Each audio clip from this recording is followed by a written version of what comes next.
My name is Liam Taylor. I'm 22 years old and currently studying psychology at a university in Denver, Colorado. I've always been pretty easygoing, the kind of person who can get along with just about anyone. When I moved into a shared apartment off campus last year, I wasn't too concerned about who my roommate would be. I figured as long as they were quiet and paid their half of the rent, we'd be fine. That's how I ended up living with Marcus. Marcus was around my age, maybe a little older. He was polite, but very reserved. He kept to himself most of the time, which I honestly didn't mind. He worked nights at some warehouse and wasn't home much during the day. We'd exchange quick hellos in the kitchen or living room, but that was the extent of our conversations. For the first few weeks, everything seemed normal. The apartment was quiet, bills were paid on time, and Marcus didn't cause any trouble. But then, little things started to feel off. It began with his late-night trips. Almost every night around 2 a.m., I'd hear him leaving the apartment.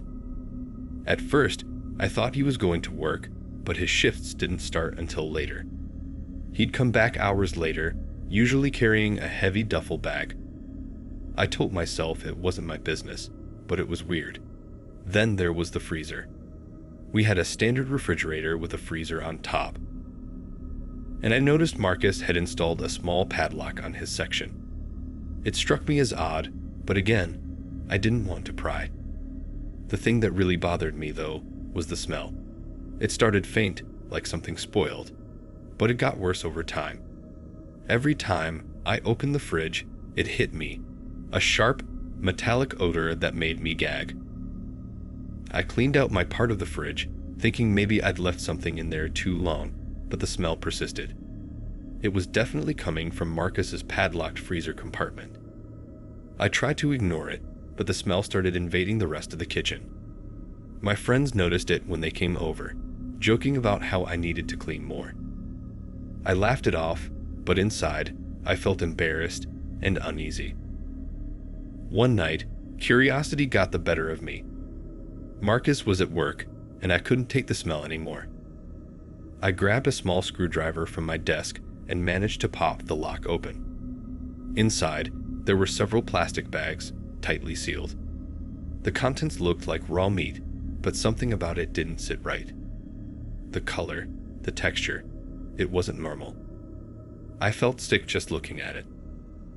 I quickly closed the freezer, trying to convince myself it was just some weird hobby or diet thing. Maybe he was into exotic meats or hunting. But deep down, I knew something wasn't right. The next day, I told our landlord about the situation. I didn't mention breaking the lock, just that there was a horrible smell coming from Marcus's freezer and I was concerned. The landlord said he'd handle it. A few hours later, the police showed up at our apartment. I was in my room when they knocked, and I could hear them talking to Marcus. He sounded calm, almost bored, as if this was just a minor inconvenience. Then they asked to look in the freezer. I'll never forget the silence that followed. They arrested Marcus on the spot. I stood in the hallway, frozen, as the officers carried evidence bags out of the apartment. One of them noticed me and pulled me aside. "Son, you're lucky you said something," he told me. I asked what they'd found, but he just shook his head. It wasn't until I saw the news later that night that I learned the truth. The meat in the freezer was human remains. Marcus was a wanted fugitive, suspected of killing at least 4 people across 3 states. He'd been on the run for months, hiding in plain sight. I moved out of the apartment the very next day. I couldn't sleep there another night, knowing what had been in the freezer or who I'd been living with. The days that followed were a blur.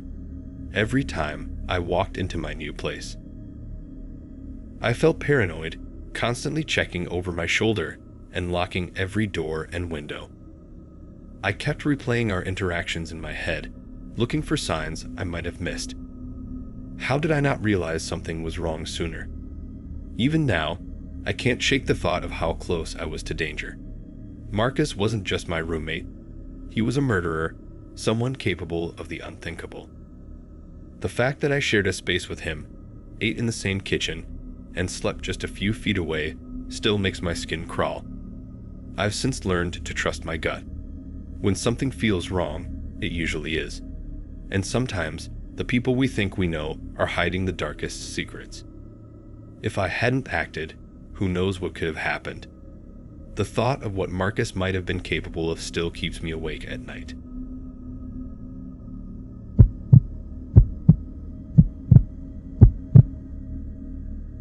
My name is Jason Miller, and I'm 29 years old. I live just outside Chicago, Illinois, and work as a project manager for a construction company. My job often keeps me late, and I've gotten used to driving home on dark, empty roads. I don't mind the quiet. In fact, I usually enjoy it. But one night last October, something happened that changed the way I feel about driving alone forever. It was a Friday, and I'd stayed at the site much later than usual to finish some paperwork. By the time I got in my car, it was close to midnight.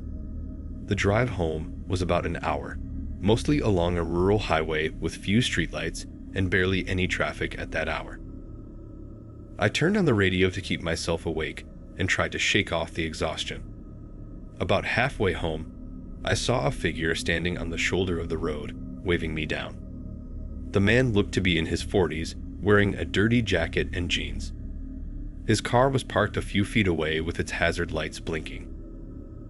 I slowed down instinctively, and as I got closer, I could see the distress on his face. Normally, I wouldn't pick up a hitchhiker. It just isn't something people do anymore. But it was late, the road was deserted, and he looked genuinely stranded. Against my better judgment, I pulled over. "Need some help?" I asked, rolling down my window just enough to hear him. He smiled nervously.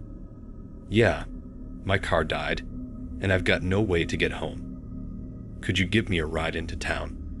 Something about him seemed off, but I brushed it aside. Maybe it was just the situation making me uneasy. After a moment's hesitation, I unlocked the passenger door. "Hop in," I said. The man, who introduced himself as Ron, thanked me as he climbed into the car. He smelled faintly of sweat and something metallic, but I ignored it and started driving. At first, the conversation was normal, where he was from, what he did for work. He claimed he'd been visiting a friend in the area and was heading back to the city. But as the minutes passed, Ron's behavior started to make me uncomfortable. He kept glancing at my phone, which was mounted on the dashboard for GPS, and then at the glove compartment. His eyes darted around the car, as if he was looking for something. "You don't have any cash on you, do you?" he asked suddenly, his tone casual, but his expression intense. "No," I lied, gripping the steering wheel a little tighter. The uneasy feeling in my stomach grew stronger. I started calculating how much longer it would take to get to the nearest gas station, where I could drop him off. After about 15 minutes, I saw the glowing lights of a small gas station up ahead. Relieved, I told Ron I needed to stop for gas. He didn't respond, just nodded and stared straight ahead. I pulled into the station and parked near the pumps.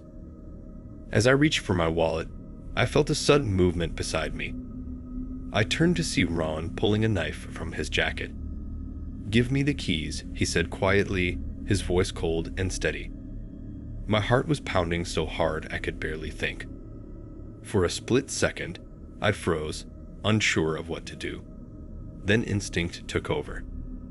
I threw the car door open and bolted toward the gas station store, yelling for help. The cashier, a young guy who couldn't have been older than 20, saw the panic on my face and immediately locked the door behind me. Ron didn't follow me. Instead, he jumped out of the car, keys still in hand, and took off running down the highway. I used the store phone to call the police, who arrived within minutes. They found Ron a few miles away, trying to steal another car. When they searched him, they discovered he wasn't just some stranded traveler. Earlier that night, he had carjacked another driver and killed him. The officer who took my statement told me I was lucky.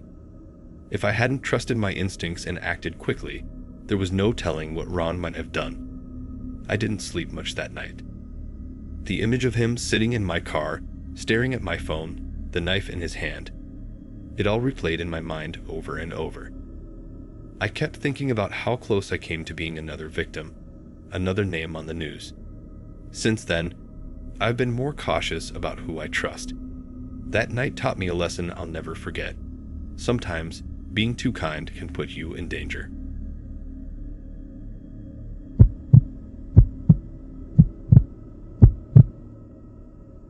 My name is Jenna Moore, and I'm 27 years old. I live in a small apartment in Seattle, Washington, and I work as a nurse at a busy hospital downtown. My life is usually routine, long shifts, late nights, and weekends spent trying to catch up on sleep. I'm used to chaos at work, but nothing prepared me for the nightmare that unfolded in my own home. It started on a rainy Thursday evening. I had just gotten home from a double shift, exhausted and ready to collapse into bed. As I stepped onto my porch, I noticed a small package sitting on the welcome mat. It had no return address, no name, just a plain brown box. At first, I thought it might be from a patient or a thank you gift from a coworker. Curiosity got the better of me, so I brought it inside and opened it. What I found inside made my stomach drop. The box contained a stack of Polaroid photos. The first few showed the outside of my apartment building. The next ones were worse. Images of me inside my home, taken through my windows. There were photos of me cooking, sitting on the couch, even sleeping. My hands were shaking as I flipped through them. One of the last photos had a message scrawled on the bottom in messy handwriting. Watching you for weeks. I felt sick. My heart raced as I looked around my apartment, half expecting to see someone staring back at me from the shadows. I'd immediately locked all the doors and windows, pulled the curtains shut, and called the police. When the officers arrived, I showed them the photos and explained what had happened. They took the package as evidence and asked me a lot of questions. Did I notice anyone suspicious recently? Had anything been out of place in my apartment? I hadn't. Nothing seemed unusual until that moment. The police told me they'd increase patrols in my area and advised me to stay vigilant. But their reassurance felt hollow. The idea that someone had been watching me, possibly even inside my apartment, was unbearable. The next morning, I couldn't bring myself to go to work. Instead, I started combing through my apartment, looking for any signs of tampering. That's when I noticed something odd about the smoke detector in my bedroom. It was slightly crooked, as if someone had recently moved it. I stood on a chair to inspect it and froze. Inside the smoke detector was a small camera. I ripped it off the ceiling and immediately called the police again. When they arrived, they searched my entire apartment. By the time they were done, they had found 3 hidden cameras, one in the smoke detector, one in the living room clock, and one in the bathroom vent. I couldn't stop shaking.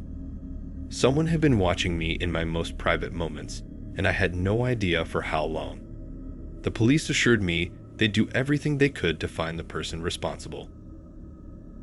But I felt violated in a way I couldn't even put into words. My apartment, which had always been my sanctuary, now felt like a prison. A week later, they arrested someone. It was the building's maintenance worker, a man in his early 40s who had a set of master keys to all the units. He admitted to planting the cameras and taking the photos. He claimed he liked me and wanted to get to know me better. The officers also found more photos and videos of me on his computer dating back months. I was horrified. This man, who I had smiled at in the hallway and trusted to fix my leaky faucet, had been silently invading my life for months. He knew my schedule, my habits, even the way I looked when I thought I was completely alone. Even though he was arrested, the damage was done. I couldn't sleep, couldn't eat, couldn't stay in my apartment without feeling like someone was watching me. I moved out as soon as I could, but the fear followed me. Every time I see a maintenance worker or hear a strange noise, my heart races. I double-check locks, cover my windows, and inspect every corner of my home. To this day, I still struggle to feel safe. Knowing someone had such intimate access to my life without my knowledge is a kind of violation I wouldn't wish on anyone. It's a constant reminder that sometimes the scariest monsters aren't strangers. They're the people you think you can trust.